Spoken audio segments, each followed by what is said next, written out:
battle of Britain is about to begin. Upon this battle depends the survival of Christian civilization. The Germans were just the channel away, and a lot of people didn't realise just how close the war had come and how final the outcome would have been. The bravest people, and I mean really brave, were the ones who were terrified and went just the same. So the Germans came again, so we fought them again. No question, no misgivings. Nothing romantic at all about it. It's a job of work. Don't do it well, you're dead. We were determined that they weren't going to win. But we didn't really know what we were up against either.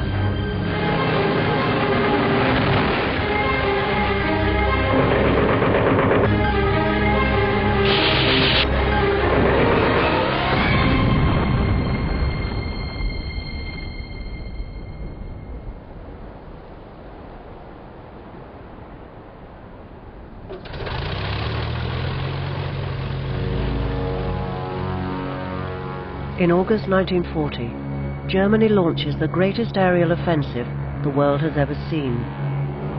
Hitler's orders are to destroy the Royal Air Force and force the British people to give in. Outnumbering the RAF 3-1, the Luftwaffe High Command predicts victory within a fortnight. You think, oh my God, if it's 400 plus, which means anything between 400 and 1,000.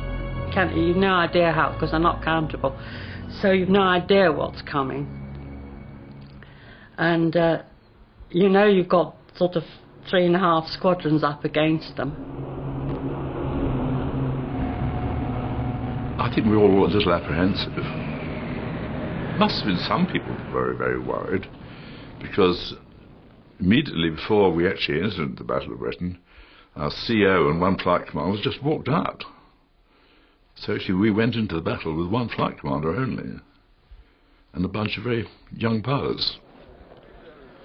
They just couldn't take it. They just disappeared from the face of the earth. What happened to them, I do not know. Bob Doe left school when he was 14. A gardener's son, the RAF nearly turned him down due to his lack of education. Age 19, he is assigned to fly Spitfires with Squadron 234, based at RAF Middle Wallop in Hampshire. I was 100% convinced that I would be shot down, because I always had the feeling I was the worst pilot in the squadron. I was more scared of calling myself a coward than of anyone else calling me one. And that's really what drove me through. I wasn't fighting the king and country, I was fighting my mum. I just didn't want them over here. I didn't think it was right, but they should. Bob Doe had never fired a shot in anger when, on August the 14th, he is ordered into combat.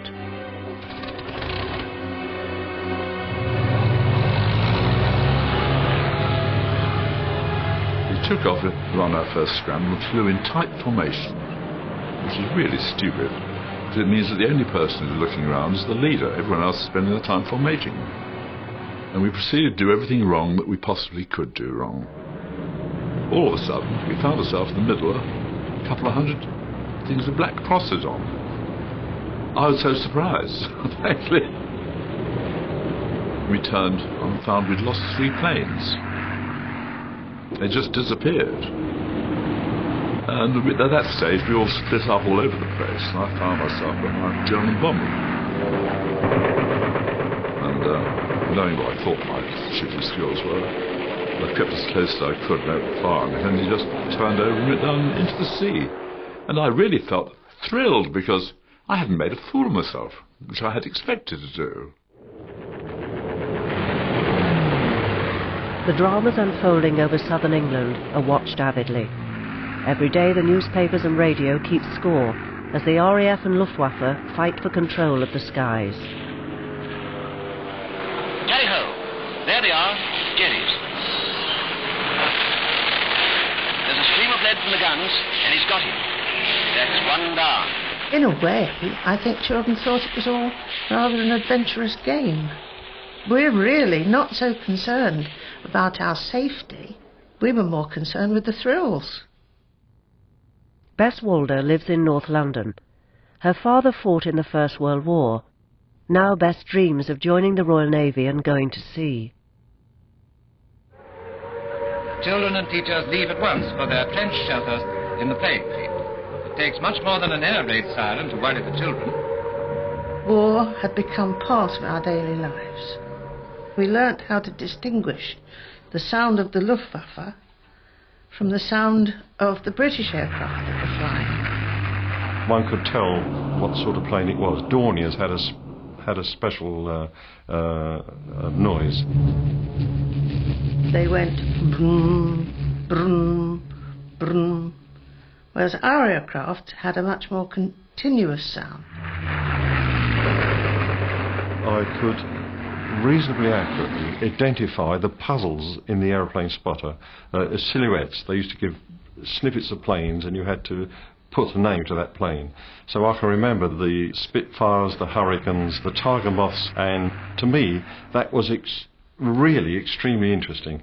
We had thousands of cigarette cards on air raid precautions, ships, aeroplanes, and collected those, and I read those avidly. For boys like 10-year-old Alan Francis, fighter pilots become idols.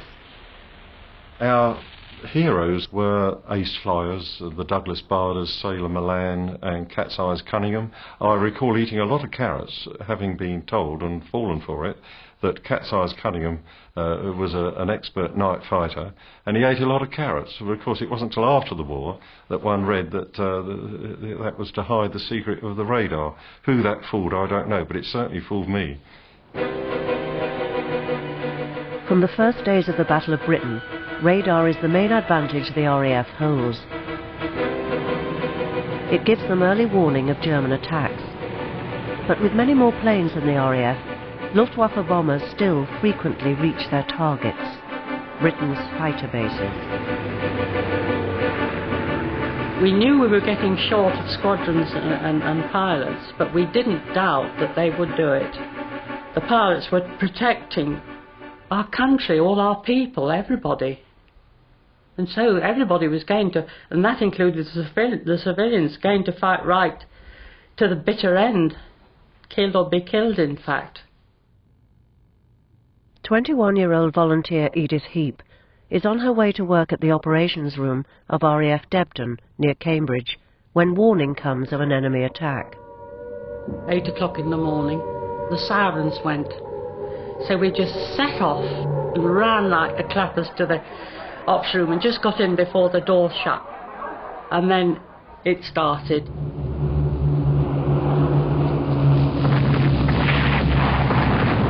Great enormous bangs everywhere. A terrible noise, and we just plotted through that, you know, because that's what we were there for. One girl, who was a silly little girl anyway, started to get hysterics, and she was comforted, and that was the only one in all the time I was there that ever did that.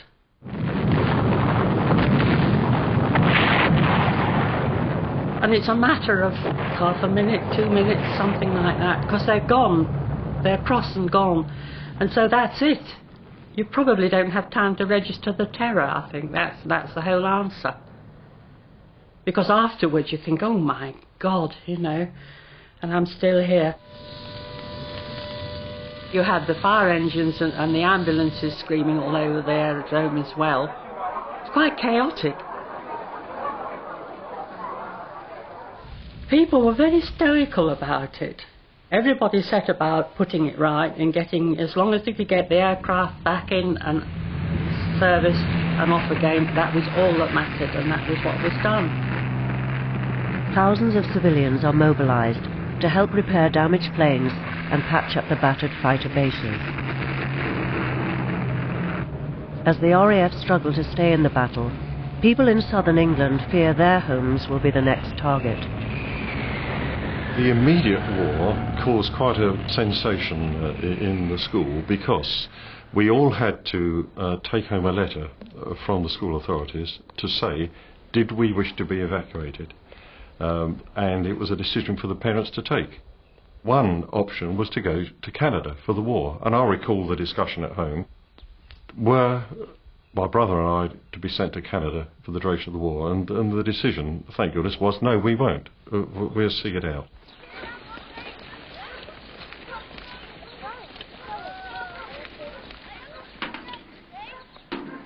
One morning, my mother said, "How would you two like to go to Canada?" Well, she nearly dropped the teapot because we both stood up and threw our hands up in the air and said, "When can we go?"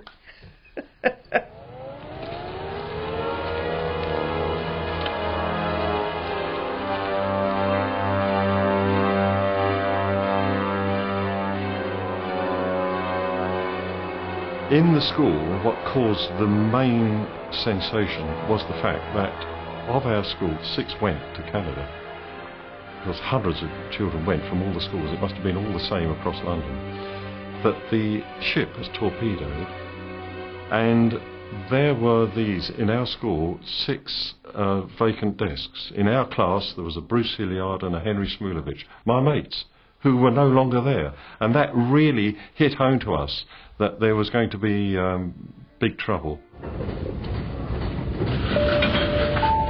We met the train at Euston Station. It was like a scene from an Italian opera in many ways, so highly charged emotionally. The parents hugging their children, children crying. My mother looked at me and said, "Grow up to be a good girl." And I thought, funny, why is she saying that?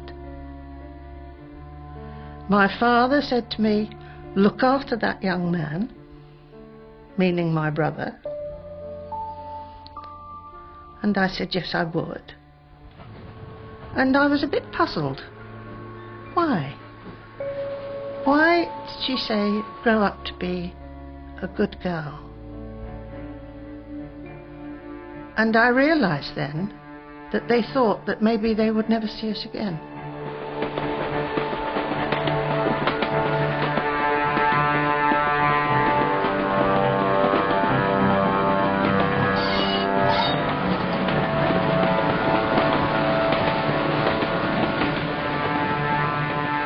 We could hardly wait.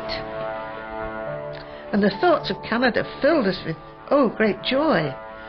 I was only, 15, just 15, and I imagined that Canada was right next door to America, and America had all the studios and the film stars. And my brother, of course, imagined that he was going to the land of the Wild West, where there were cowboys and Indians. He was 9.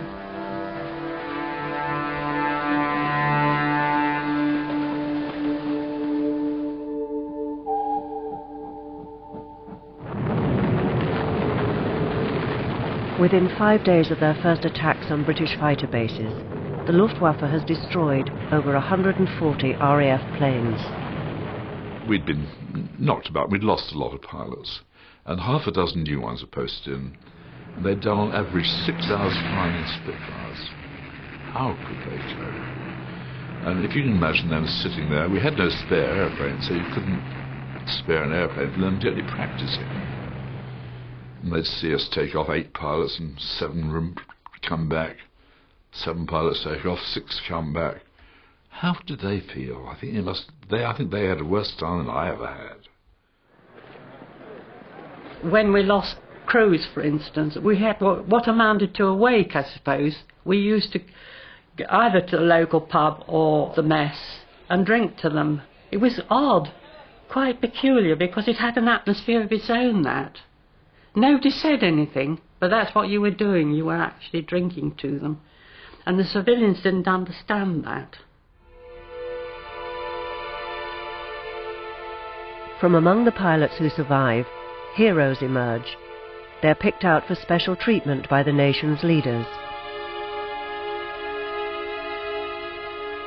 One of those honoured by the King is a colleague of Edith Heap.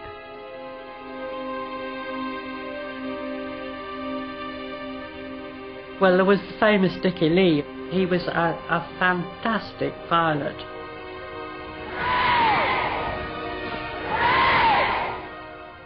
We heard that he was going to give an exhibition, and he got into his aircraft and he just made it. I've never seen flying like it in my life before or since. He had it inverted before you would have thought it was possible. And he just did the most fantastic show. They were standing there open-mouthed, much to our great delight, watching it. And when he came back, he actually had a swathe of grass round his aerial. They couldn't believe their eyes, and then he got out, helped out because he was still lame, and hobbled off as though it was just quite an ordinary thing to do, you know. He was really a super pilot.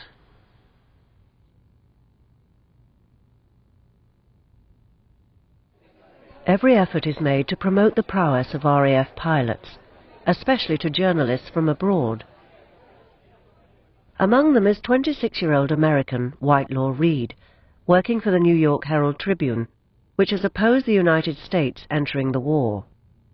I think I was mostly reporting on what I had seen, and I tried to develop sympathy, of course, for the fight that was being carried on, but I don't think I got into the area of recommending that we go to war. You wouldn't have a very good audience probably at that time if you had been advocating war. So the best bet, I think, was to describe the English in their finest hour, which Churchill termed it. Really was their finest hour, I think. But many powerful Americans believe Britain's defeat is imminent. Prime Minister Winston Churchill sets about changing their minds. He invites reporters like Whitelaw Reid to lunch at Downing Street. It was great to see how he remained at the center of things. There were not very many people there at lunch. Mrs. Churchill and Mary.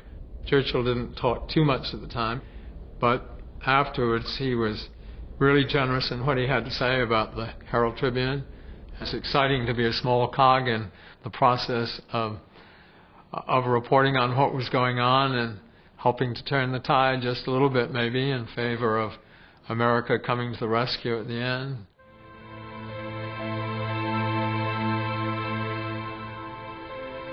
"15-year-old Bess Walder's dreams are about to come true. She is going to sea, to cross the Atlantic with her brother.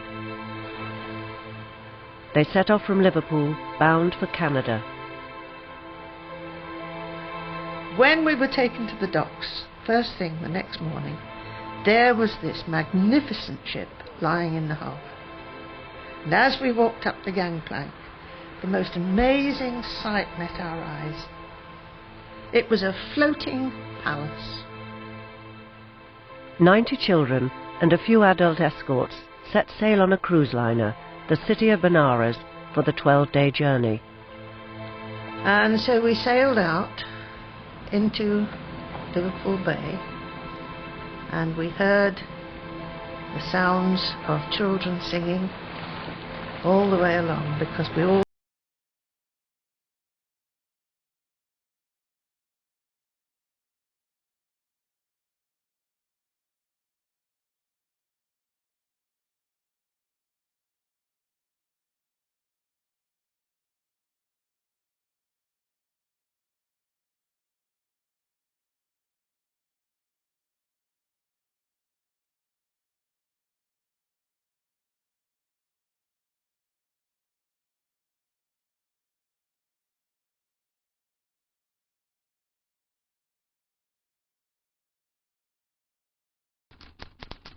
Churchill is desperate for America to declare her support for the British cause. He cables President Roosevelt, offering to hand over British military bases in return for a fleet of old destroyers to strengthen the Royal Navy. Whitelaw Reid's newspaper urges the President to act. Well, we were hoping, of course, that the deal would go through, the destroyer deal, and the Tribune had been supportive of that idea, but it was a difficult political situation that had to be manipulated very carefully by Roosevelt at the time. The presidential election is just 3 months away. If Roosevelt agrees to send the destroyers, he could lose the votes of millions of Americans who are determined not to be drawn into a foreign war. But the war is getting closer to America. Every day, convoys of merchant ships make the dangerous transatlantic crossing. The Royal Navy is running short of destroyers to escort them, and German submarines are striking with increasing success.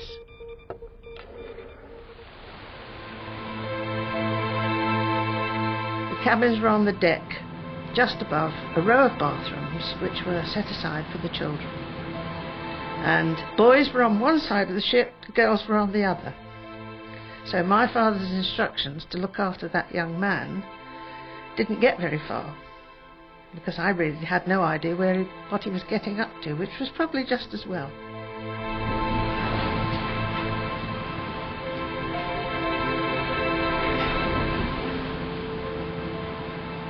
This was a new world for us. There was a wonderful playroom for the little ones, because there were some children as young as 4 on board. There was a beautiful rocking horse that we could see from the outside. This beautiful rocking horse had 2 baskets, one each side, like huge panniers, that took 3 children, you see, one riding the horse and 2 children sitting in the baskets. Having come from wartime Britain, the sight of the food at all meals was just unbelievable. I was very fond of ham. Here we had York ham in rolls, and what impressed me most was the fact that the ham hung over the edges. Anything we wanted, we got. We were in 7th heaven. We felt as if we'd stepped into the Arabian Nights.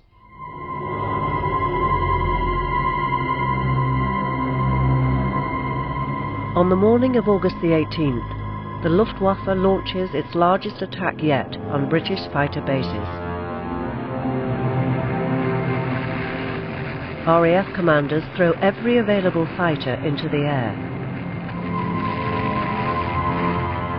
We weren't practicing any longer. We reckoned we knew it all. We were just waiting for them. At 20 years old, Hurricane pilot Ken Lee is a veteran. Known as Hawkeye by his colleagues, he has already shot down 7 enemy planes. You could climb up to 5,000 or 8,000 feet and be in an engagement and be back on the ground in 25 minutes. Refueled and rearmed and off again within the hour.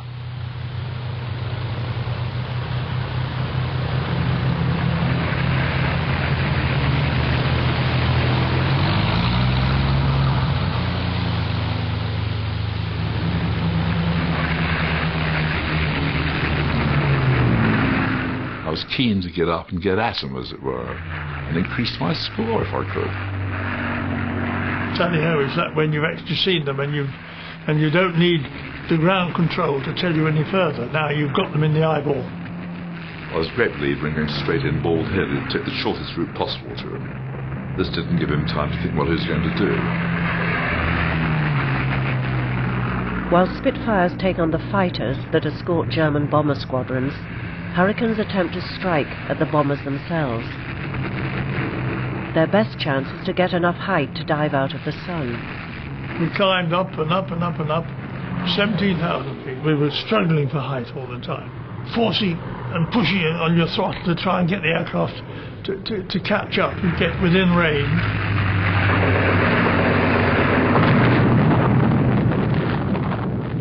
You fly the plane through the gun sight. You don't consider what you're doing. You just throw it around. What happens to the plane is incidental. You've only got about 30 seconds of firing. You can put a little burst there to begin with to liven them up or distract the rear gunners. You have 8 guns firing something like 1,200 rounds a minute. And that's a lot of bullets in 2 seconds. And as we were climbing up, through a little break in the cloud, saw about 40 or 50 Heinkels. And a whole load of Ju-88s. remember getting in the middle of them, and I managed to damage one. I was shooting him from the side, and his tail blew off. The first thing I knew was a bang, and my leg shot up in the air. The bullet hit me in the back of the leg. And immediately there was smoke and flames coming out from underneath the main tank. My boot was sogging like a welling when you've got wet in the stream with the blood from the swoon. People started coming out and pulling their parachutes. The last one out pulled his parachute too soon. It caught fire, and I saw his parachute burning away as they went down. Now it's without control and with smoke and flame, so this time I rolled it on its back and pushed the stick forward and did my best. And I didn't unplug my oxygen, so that nearly pulled me back into. Well, it fell out. We weren't trained in the use of parachutes. I'd only heard the night before about the theory that you 6 seconds for 1,000 feet. So I did my minute on my stopwatch. There had been rumours that the Germans were shooting down people in parachutes, and I didn't intend to be hung up there waiting to be shot. So I dropped down to about 5,000 feet. I was going round and round and round, head over heels and tumbling around. When I pulled the chute, it came up between my legs, and I could well have got wrapped up in it like a parcel.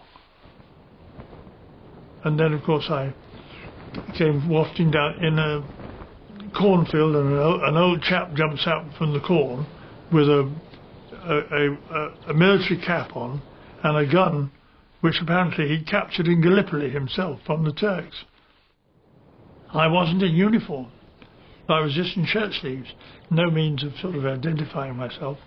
So he held me at gunpoint until the London Irish arrived and took me off to the local golf club for a refresher.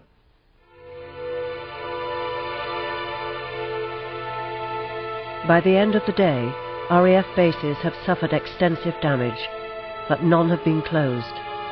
The RAF have shot down 69 German planes at the cost of 51 of their own fighters. August the 18th becomes known as the hardest day. It was the most exciting battle I think you could wish to hear, because that's all we could do was hear it. But they were falling out of the sky all over the place. It was really exciting. It was a bittersweet kind of day because we lost quite a few pilots. Some came back and some didn't. Several of the pilots Edith Heath helped guide into battle that day don't make it back. Among them is fighter ace Dickie Lee. He set off after 2 ME-109s, I think they were, across the channel, and he hadn't enough petrol. And we knew he hadn't enough petrol. And he just disappeared, obviously, into the sea. And I think he just didn't care. And he was determined to fly into them if necessary, collide and knock them down, because that was done more than once, not always by accident. They were going to get them, whatever, even if it means your life.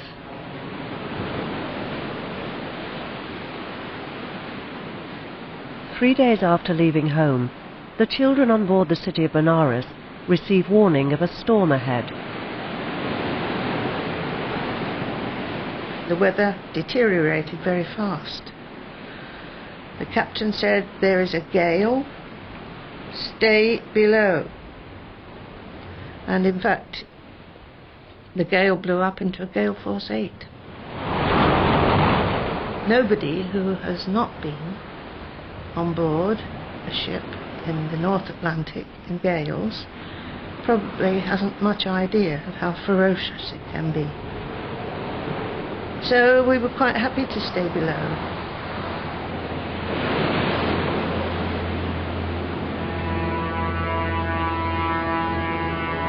Just when everyone was fast asleep, there came the most terrible explosion.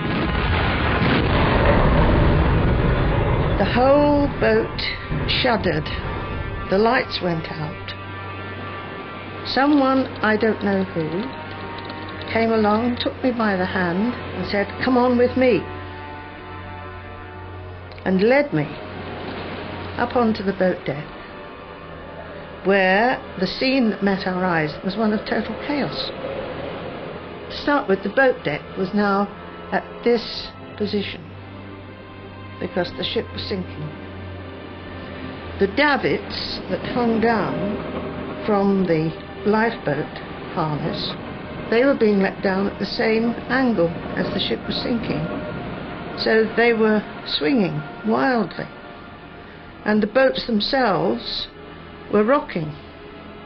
So getting into the boats was a miracle. I was picked up bodily and flung into the lifeboat. Most of the children did not get into lifeboats. Some children jumped and were picked up by men on rafts. But sometimes it was impossible to retrieve the children. I had been told by my father, as you know, that I had to look after my brother. I assumed, because I'd seen so many children fail to get into lifeboats, that he had failed. By this time the ship was sinking fast, and a lot of the boats were wrecked by this downswell that was caused by the sinking ship. We were slap bang in the middle of the Atlantic, in a lifeboat, grossly overcrowded. It was rocking violently from side to side, and we were pulling away when the lifeboat, as we knew it would, turned upside down.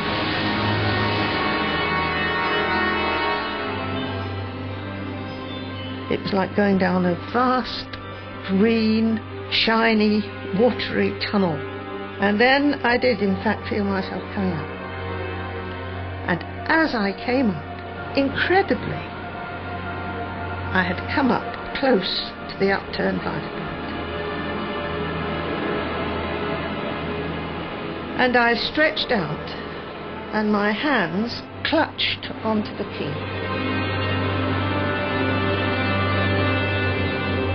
And across from me, on the other side of the hull, was another young girl about my age. Her name was Beth. The waves seemed like mountains. I suddenly saw that wonderful rocking horse that came from the children's nursery, rocking up and down on those waves.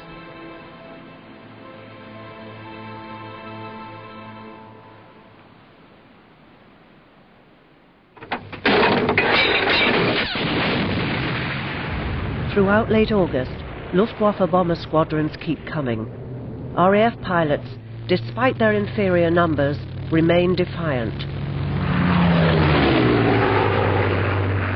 We knew we were holding, let's put it that way. We knew we were taking the bombing and that we were coping with it. There's no sense of defeat at all. An intense routine of daily sorties against the enemy has taught British pilots that the faster, more nimble Spitfire can outmaneuver German fighters. The Spitfire became part of you. It was a most beautiful creature. I know, I fell a bit in love with it.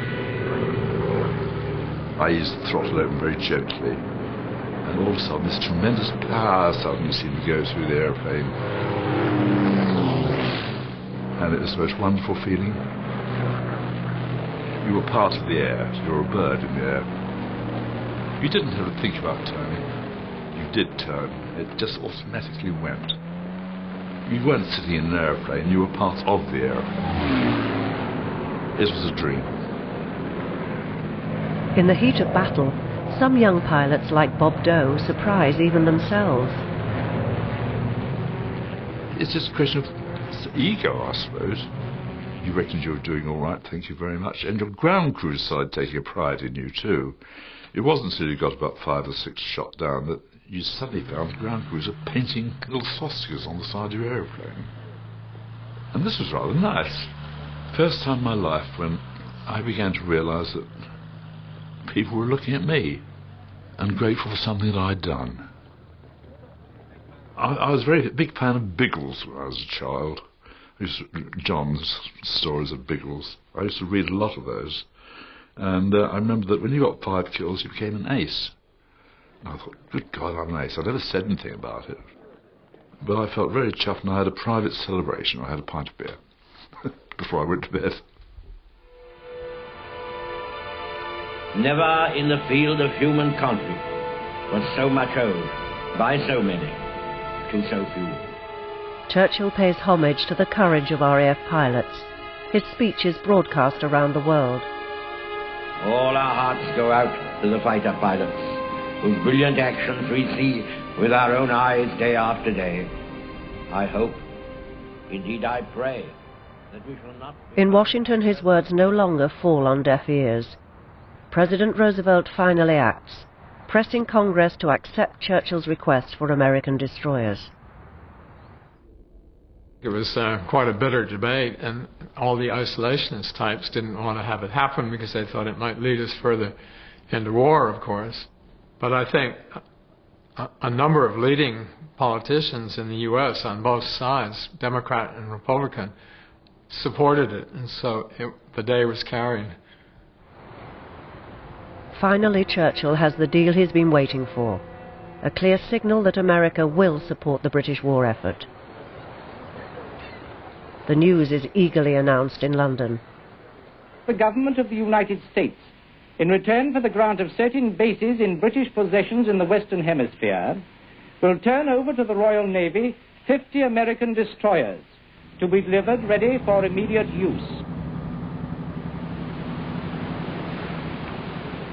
In the North Atlantic, convoys desperately need this help. They are so vulnerable to submarine attacks, captains are ordered never to stop, even when one of their number sinks. Survivors like Bess Walder are routinely left behind. We had gone past the stage of feeling pain. Our faces were swollen, our tongues were enormous, could hardly see, our eyes were beginning to close, and we were very near death.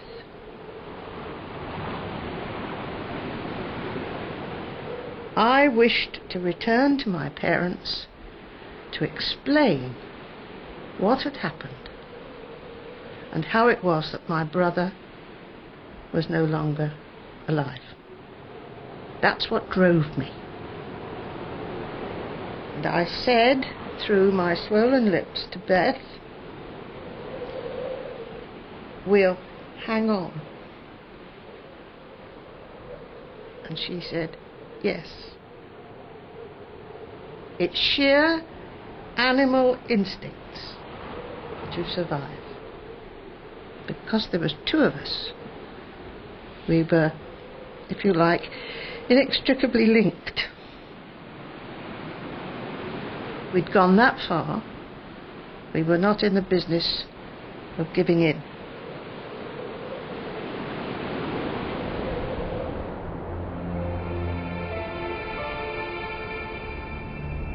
The Battle of Britain is in the balance. Even the most experienced pilots are now feeling the strain of daily sorties. I mean, damn it, we were on duty on the airfield from half an hour before first flight until half an hour after last flight. And in the middle of summer, that's a long time. So we spent an awful lot of time asleep.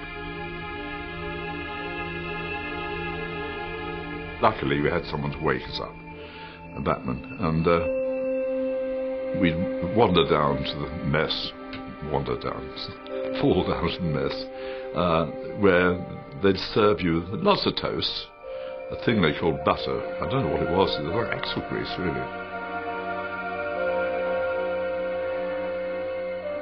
Everybody on the camp was tired. It didn't matter if you were a cook or what you were tired. On the long watch, we used to get 20 minutes off in the middle of it, and everybody used to fall asleep on everybody else's shoulder, sitting round a stinking oil stove. It was amazing that they managed to fight the way they did, because they must have been suffering from awful exhaustion. I think it was a combination of short and broken periods of sleep and tension. The two together became very tiring.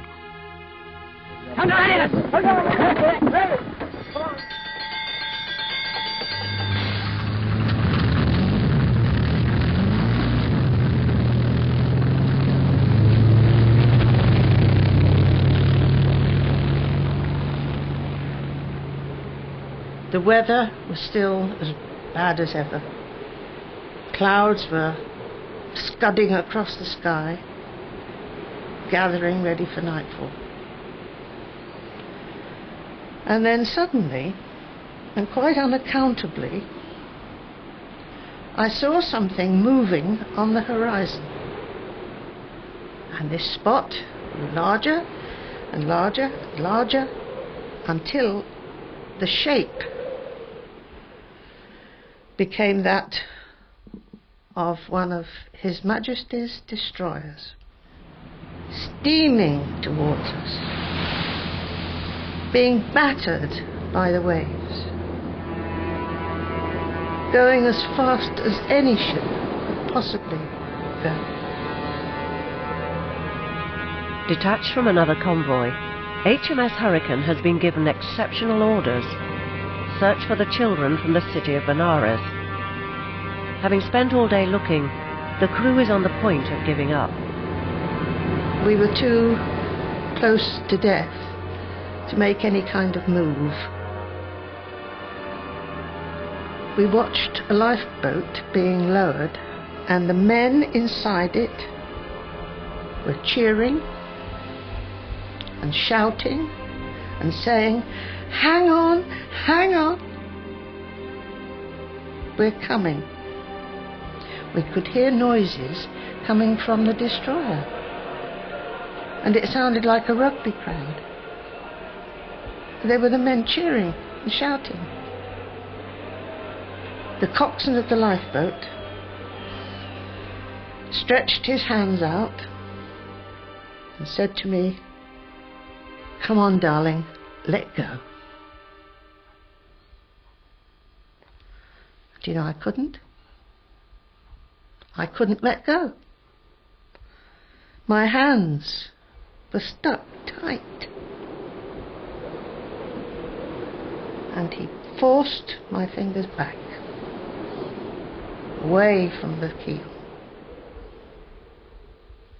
and took me bodily, put me into the lifeboat. And there we were, rescued, just in the nick of time.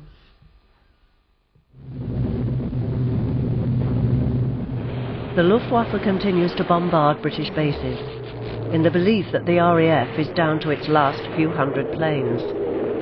But they are mistaken. Britain is now producing twice as many fighters as Germany, and pilots like Bob Doe have grown in confidence. Excitement. You knew this was it. Right at the beginning, I said it was fear, but after a few trips and I realised that I was coping with it, it became excitement and eager to get out.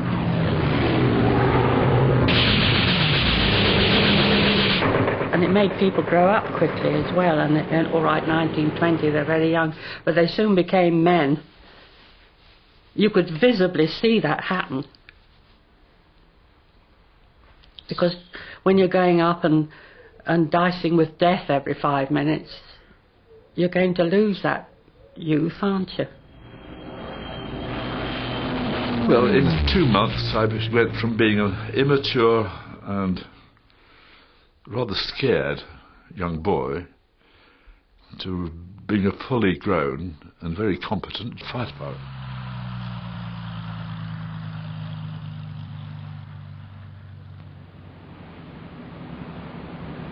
After 20 hours in the water, Bess Walder is confined to her sickbed on HMS Hurricane. She is unaware that just 7 children out of 90 have survived the sinking of the city of Benares. When we got on board the destroyer, we were looked after like princesses. Nothing was too good for us. We were housed in the officers' cabins while they had to sleep in the mess. The surgeon lieutenant said to me, "Come on, Bess, get better quickly." And I said, "It's a bit difficult, because I'm just thinking now of what to say to my parents." And he said, "Don't worry." He said, "They'll be so pleased to have you." He said, "Some mummies and daddies won't have anyone."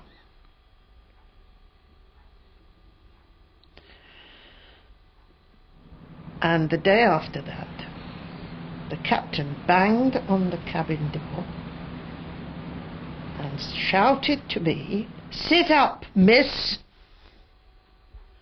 So because you always did what the captain said, you sat up. And I did. He said, "I've got a present for you." And from behind his back, he produced my brother.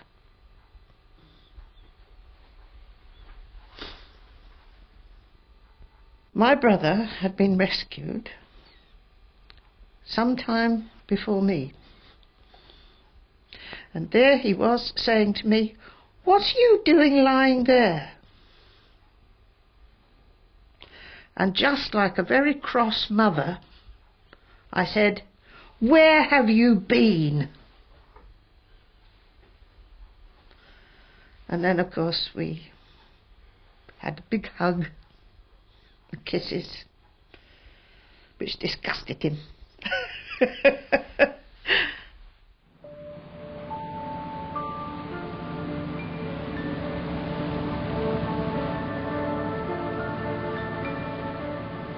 Bess Walder and her brother return to a country that is threatened as never before. Deprived of immediate victory by RAF fighter squadrons, Hitler has changed tactics. British air bases are no longer the only target. Now the Luftwaffe are ordered to bomb the British people in their cities and in their homes. I was underneath the bombers when they dropped their bombs. The whole east end of London went up in smoke.